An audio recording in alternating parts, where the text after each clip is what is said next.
अनुमति मांगी जौहर करने की मेवाड़ की परंपरा की। मुंह में तुलसी का पत्ता दबाए, हाथ में नारियल लिए रानी फूल कवर, 600 योद्धा और सामने थी जलालुद्दीन की 65,000 की फौज।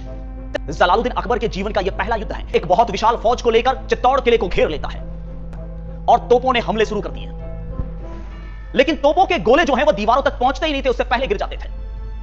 लगभग 4 महीने बीत गए, लेकिन किले की दीवारें टस से मस होने का नाम नहीं ले रही थी। का बच्चा देश के नाम शहीद होने को तैयार था, लेकिन जलालुद्दीन का साथ देने को तैयार नहीं था। फिर जलालुद्दीन ने अपने सैनिकों को, जीतने में मेरी मदद करो, मुझे इस किले के नीचे सुरंगें बनानी है और इस सुरंगों में मैं बारूद भरवाऊंगा और फिर उड़ाऊंगा। देखते हैं ये किला कैसे नहीं टूटता। जलालुद्दीन ने उन सुरंगों खोदने के लिए वायदा किया था अपने सैनिकों को कि एक तगारी मिट्टी निकालोगे तो एक सोने की मुहर दूंगा, एक सिक्का दूंगा। और वो मिट्टी खोद खोद के निकाली गई और वहां पे एक मगरी सी बन चुकी थी, इसलिए उस मगरी को कहा गया मुहर मगरी। अब सुरंगे बन चुकी थी, बारूद दिन भर डाला जाता और उसे उड़ाया जाता। धीरे धीरे अब किले की दीवारें दरकने लगी थी, बड़ी बड़ी दरारें आती थी। लेकिन जो जो दरारें आती थी, रात के अंधेरे में किले के किलेदार जयमल राठौड़ मेड़तिया किले की मरम्मत करवाते थे। सिलसिला चलता रहा।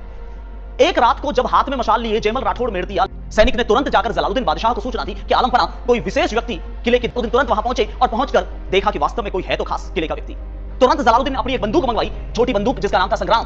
उस संग्राम बंदूक को मंगवाया और बंदूक का निशाना साध के उस दरार में से दे मारी बंदूक की गोली और सीधा वो गोली जाकर जयमल राठौड़ मेड़तिया के पैरों में लगी और जयमल राठौड़ मेड़तिया जख्मी हो गए। सारे सैनिकों ने उन्हें उठाकर वहां से महलों में ले जाया। जयमल राठौड़ मेड़तिया की बहन फूल कंवर दौड़ी दौड़ी आई, भाई साहब को क्या हो गया है?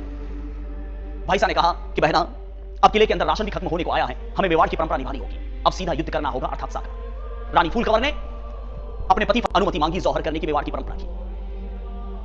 करीब वो रात थी 24 फरवरी की, 24 फरवरी 1568। मुंह में तुलसी का पत्ता दबाए, हाथ में नारियल लिए रानी फूल कंवर दूसरी औरतों के साथ में जौहर की आग में धधकने लगी। किले के अंदर उठती लपटों को देखकर बाहर खड़े मुगलों ने सोचा कि राजपूतों ने वो कर दिया है जो वो करते आए हैं।